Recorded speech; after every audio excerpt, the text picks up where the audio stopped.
The storm hit at 2:30 inches the morning, and Martha knew immediately this wasn't going to be an ordinary night. Not the weather storm, though. The wind was howling outside her kitchen window. The real storm was the phone call that shattered her sleep. "Mrs. Henderson, you need to get to the hospital. Your daughter's been in an accident." But here's what happened next that will change how you see your own dark nights forever. As Martha threw on her coat with shaking hands, as terror tried to steal her breath and panic clawed at her chest, something extraordinary occurred. In that moment of absolute helplessness, when every human instinct screamed, "Fall apart," Martha did something that would save not just her sanity, but her daughter's life. She became a lighthouse. Not because she felt strong, because she felt broken. Not because she had answers, because she had none. But because in that crushing darkness, she remembered who she belonged to, and she chose to let His light shine through her trembling. You see, friend, there comes a moment in every believer's life when you discover what you're really made of. When the doctor's report steals your breath. When the savings account hits zero. When the person you can't imagine living without is suddenly gone. When your body betrays you and your mind feels foggy and the future looks nothing like the dreams you once held. That's when you find out whether your faith was built on feelings or on the unshakable foundation of God's character. Martha whispered 5 words that night as she drove through empty streets toward the unknown. "Lord, be my strength now." She didn't know it then, but she was praying the prayer of David from Psalm chapter 18, verse 1, "I love you, Lord, my strength." And something miraculous happened. The terror didn't disappear, but it stopped controlling her. The fear didn't vanish, but it no longer had the final word, because when you anchor your soul to the God who never sleeps, who never panics, who never runs out of solutions, everything changes. Martha spent the next 18 hours in that hospital waiting room, and she became the calmest person there. Not because her circumstances were easier than anyone else's, but because her hope was anchored deeper than anyone else's. She prayed with strangers. She held hands with frightened families. She spoke words of comfort that seemed to come from somewhere beyond her own limited strength. Her daughter recovered completely. But more than that, Martha discovered something that night that transformed how she faced every challenge afterward. She learned that God doesn't waste your pain. He transforms it into a lighthouse beam that guides others through their storms. Matthew chapter 5, verse 16 suddenly became personal. "Let your light shine before others, that they may see your good deeds and glorify your Father in heaven." Your darkest hours aren't just about surviving, they're about becoming a beacon of hope for everyone still lost at sea. The question isn't whether storms will come to your life. The question is, when they do, will you crumble in the darkness, or will you discover that you were always meant to be a lighthouse? But how do you keep that lighthouse burning when the oil feels dangerously low and the winds are trying to extinguish every flicker of hope you have left? Martha learned something that night that every lighthouse keeper throughout history has discovered. You don't create the light, you just tend it. The source comes from somewhere infinitely greater than your own reserves. Listen to what Jesus promises in John chapter 8, verse 12. "I am the light of the world. Whoever follows me will never walk in darkness, but will have the light of life." The light isn't yours to manufacture. It's His to supply. Your job is simply to keep the windows clean and the pathway clear. Here's how Martha learned to tend that inner light, and how you can too. First, she established what she called her lighthouse watch, a daily practice that started before dawn. Not because she was naturally an early riser, but because she discovered that meeting with God before the world woke up was like filling her lamp with fresh oil. She would sit with her coffee and read one psalm aloud, letting God's promises settle into her bones before the day's demands arrived. Psalm chapter 119, verse 105 became her daily declaration. Your word is a lamp for my feet, a light on my path. She didn't read chapters, just verses. She didn't pray elaborate prayers, just honest ones. Lord, I need you today. Show me who needs your light through me. Second, she learned the power of the breath prayer, those short, repeated conversations with God that kept her connected throughout the day. When anxiety started its familiar assault, she would breathe in while whispering, "The Lord is my light," and breathe out saying, "And my salvation," drawing from Psalm chapter 27, verse 1.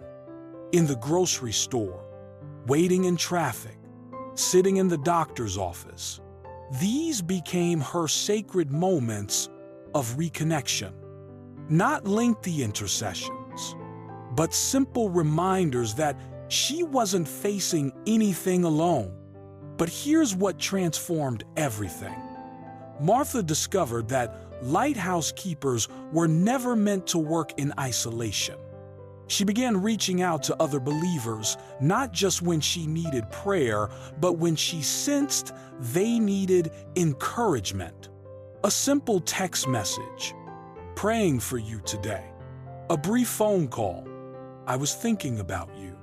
She learned the truth of Ecclesiastes chapter 4, verses 9 through 12. Two are better than one. Though one may be overpowered, two can defend themselves. A cord of 3 strands is not quickly broken. When you weave your life together with other believers and with God, you create something unbreakable. The most powerful discovery came when Martha realized that her greatest struggles had become her greatest ministry.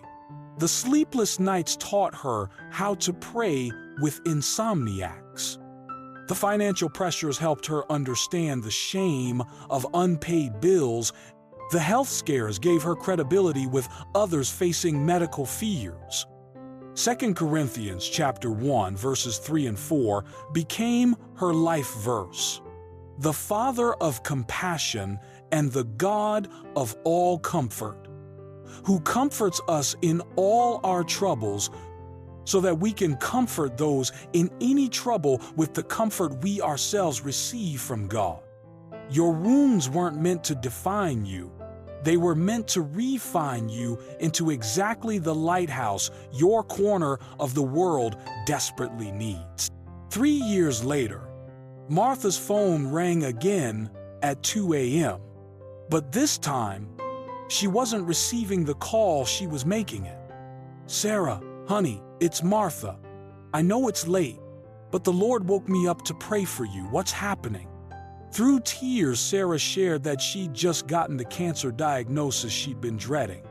And for the next hour, Martha became the lighthouse she'd learned to be, not with empty platitudes or false promises, but with the steady beam of God's presence that she'd learned to tend so faithfully. This is what happens when you stop seeing your trials as interruptions and start recognizing them as your training ground for ministry. When you let God transform your deepest pain into your most powerful purpose. But here's the magnificent truth that will set your soul on fire with hope. Your lighthouse years aren't behind you. They're ahead of you. The combination of your life experience, your hard-won wisdom, and God's infinite power creates something the world desperately needs. Isaiah chapter 46, verse 4 isn't just comfort for the aging, it's a commission for the faithful. Even to your old age and gray hairs, I am He. I am He who will sustain you. I have made you, and I will carry you. I will sustain you, and I will rescue you. God doesn't put you on the shelf when your hair turns silver. He positions you on the watchtower when your vision is clearest, your faith is deepest, and your love is purest. Listen carefully. There are people in your family, your neighborhood, your church, your community, who are drowning in storms you've already survived. They need the lighthouse you've become. They need your steady voice saying, I've been where you are, and God is faithful. They need your weathered hands reaching into their darkness with the light of Christ. The Apostle Paul understood this when he wrote in 2 Timothy chapter 4, verses 6 through 7. For I am already being poured out like a drink offering, and the time for my departure is near. I have fought the good fight, I have finished the race, I have kept the faith. Your final chapters aren't about slowing down, they're about burning brightest. Not with frantic activity, but with intentional influence. Every conversation becomes a chance to share hope. Every prayer becomes an intercession for someone still lost at sea. Every day becomes an opportunity to shine God's light into places that darkness thought it owned. So tomorrow morning, when you wake before dawn, and you will wake before dawn, because lighthouse keepers always do remember this: God positioned you in this exact place, at this exact time, with these exact experiences, to be His lighthouse for someone who can't yet see the shore. Your storms weren't random. Your struggles weren't meaningless. Your scars aren't shameful. They're your credentials for ministry. They're your equipment for rescue. They're your proof that God's light can shine through anything, even you, especially you. Stand tall, faithful lighthouse keeper. Someone out there in the storm is looking for your light.